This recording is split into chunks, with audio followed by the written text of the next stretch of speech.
Okay, sales reps, listen up. Got some advice if you want to be a sales rep for Kaiser or for me. The first one that most sales reps know about me is do not bother me. What do I mean by that? So I don't enjoy reps that come around door to door. It doesn't matter if I've known you forever. We buy a lot of product from you. I have a good relationship with you. I absolutely loathe when people stop by unannounced and expect to see me. Hate it. It's the worst thing ever.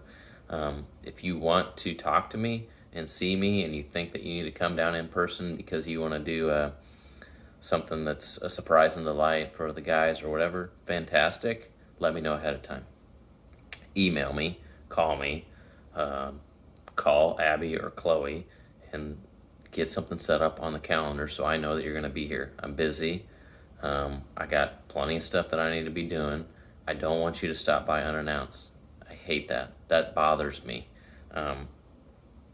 Adding on to that, just because you know us, you've worked with us for a long period of time, we've become friends, that doesn't mean that you can just come to campus and walk all over it to find me. You need to go to the office like everybody else does. You need to talk to Abby and see if I'm available. I should be available if you scheduled an appointment ahead of time. If you didn't, you're probably not going to get to see me. It's just the way it is. The next thing is you need to be responsive.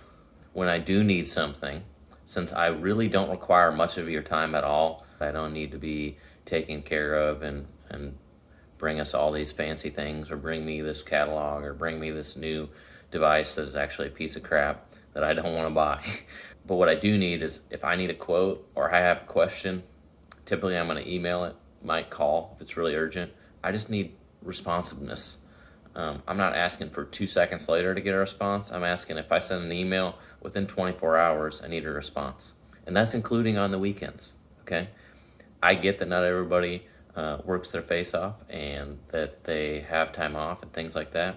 But if you're going to be a rep for Kaiser and we're going to buy a lot of product from you and I'm not going to ever expect you to be around, then when I have a question, I need you to get back to me. Usually it's an email form. Usually it's a simple question. So if I email on Friday night, I need a response by Saturday night because the workflow does not stop at Kaiser ever. There's something always happening, and we need to continue to push and be on the cutting edge. And so I need response to my questions or quote requests. And again, some people might think that that's extremely demanding, but in the grand scheme of things, it's in our sales reps' best interest to help me in every way that they can in terms of responsiveness because as we grow, we buy more product. If you talk to any of our sales reps that have been long-term with us, when we first started, we were buying, 1 box of powder every 2 weeks. Now we buy 10 boxes of powder a day. It's a big difference. There's a lot more sales associated now than what they had originally. They've grown with us. We appreciate them. But in order to continue to grow, I need responsiveness. One of the last and most important things, and is really key to a long-term relationship with a supplier, is I need them to help me solve problems. So when we have an issue, that could be anything. The supply chain issue has been huge. The sales reps and companies that I've stuck with are the ones that help me solve that problem. How are we going to fix it? I get that it's hard to get the material, but I'm not going to just accept that as the answer. Can we stock up on certain things? Can I buy a lot of it at once? I'll stock it. Can you stock more of it in your warehouse? What are our other options? Is there anything else that we can do? If we have an issue on the shop floor where something's not coming out right, I usually kind of investigate that internally, and then I call with the issue and say, here's the issue. Here's what I think it is. What are your thoughts? Okay, now how are we going to solve this? And we need to do it quickly because we can't keep our Kaiser's customer waiting. I like thinking outside the box, and most people don't think that way. But the sales reps that are near and dear to my heart and are important to me and have been with us and will continue to be with us are ones that will listen to my thoughts and won't tell me no immediately.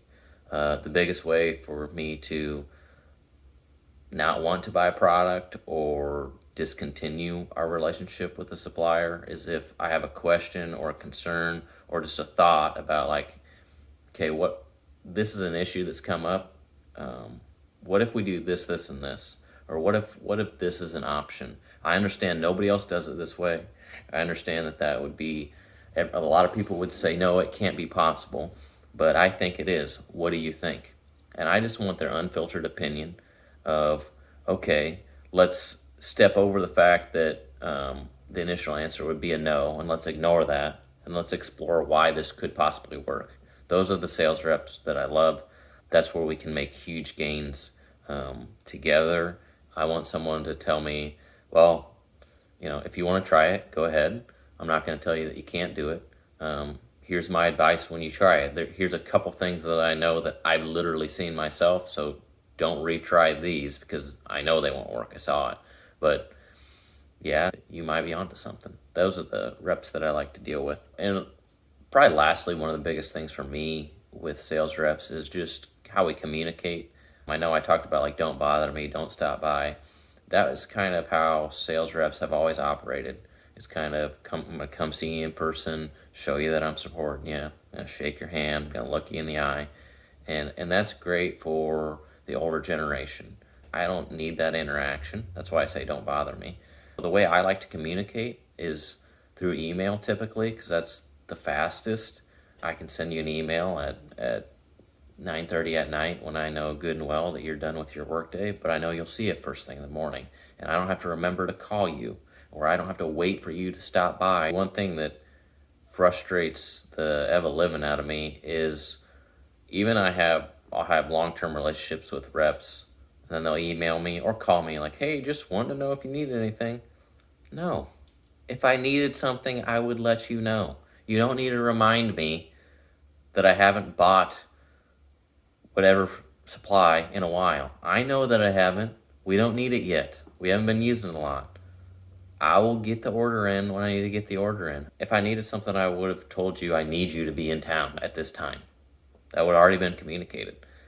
Don't waste my time with a text message or a phone call or a stop by or an email that I'm just going to delete anyway. Get like 200 emails a day. I don't need an extra email saying, hey, I saw that you haven't ordered since about a month ago, so it's probably about time to order again. Let me know.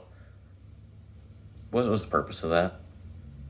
If you don't bother me, if you're responsive and you help me solve problems, that's going to be a long-term relationship. It's going to turn into a friendship, and we're going to be together for a long time. The thing that I think reps don't realize, if I have somebody that is selling powder or chemical or packaging supplies or miscellaneous sundries, any of those things, even if they have a fantastic product and they've got their supply chain figured out and they can get it to us quickly and it's competitive pricing, if they're not matching the don't bother me, the responsiveness, the helping problem solve, then I'm not going to purchase from them. Usually, if somebody has a good quality product and it's at a competitive price, and I know about the company and they've done a visit, they've emailed me and scheduled something in advance, then I know that they exist. I'm going to ask them for quotes, and when projects come through that I need them, I'm going to get the product from them. But if they continue to pester me, say like, hey, buy this, hey, buy this, hey, buy this, I'm not going to. For one, I'm not going to change from a current supplier to them when my current supplier doesn't bother me. Or if it's just like a new thing that we need, I'm just going to find another avenue where less of my time is used up. Because I associate the total cost of what we're purchasing with all the time that's spent. So when you wrap in the communication a little bit, the random stop bys, but then also just their ordering process and supply chain, if it is extremely painful to place an order, if there's a ton of hoops that we have to jump through, if we place an order and then pricing that we put on our purchase order that you quoted and gave us, and then we get invoiced and it's not the right pricing, or we want 100 pounds of something and we only get 50, ignoring supply chain issues for right now, but just like literal mistakes of misreading the quantity on the order. there's costs associated with that. And most people don't even think about that. If we order something and we send a purchase order, it should be done. I shouldn't have to look at that again. It should show up and Abby should be able to check that material in. When the invoice comes through, Chloe should be able to just enter it into our system and everything matches. We're good. We're done. If the wrong stuff comes in, not the right material comes in, then Abby has to figure that out, get in an email.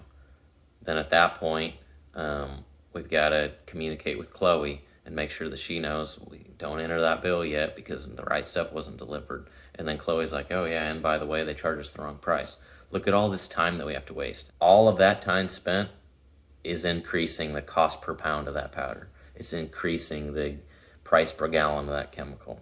It's increasing the price per roll of shrink wrap, foam, paper. That all plays into it.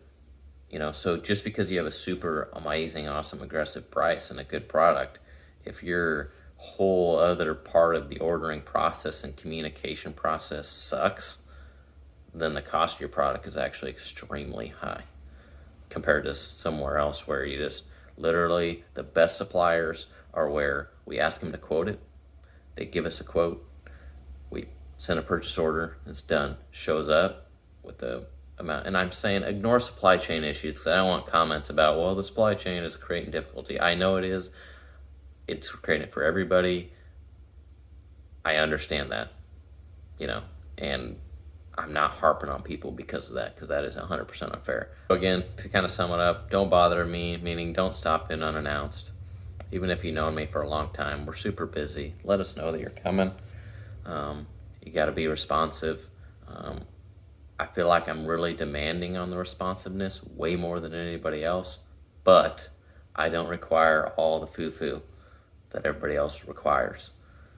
The foo-foo stuff, the extra, the trying to do all this fancy salesy type stuff turns me off. I don't want that at all. So you don't have to put any effort in there, but I need the effort and the responsiveness. And then when it comes to solving a problem and figuring something out, I don't want to hear no, not possible. Just because it's not the way that you've done it before or haven't seen it that way. If you say no, that doesn't mean that I'm not going to do it. It means I'm going to go down to the next supplier in my phone and get a hold of them. Say, what do you think? And if they say yes, guess what? I might have a new relationship starting with them because they're willing to engage in a thought experiment with me to say like, okay, I've never seen it done that way, but here's my input. Let me know if you have any more questions, Chase. I need problem solvers so we can help continue to raise the quality of the work that we do at Kaiser and provide our customers with a service that they can't get anywhere else. And a really quality suppliers to us complement that and allow us to do it. Poor suppliers that don't fit this mold that I just outlined, they don't allow us to help our end customer, which inevitably that's the main goal, right? The absolute end customer is the most important person in that process. So everything along the way has to kind of hedge towards helping that, making the product better for that end customer.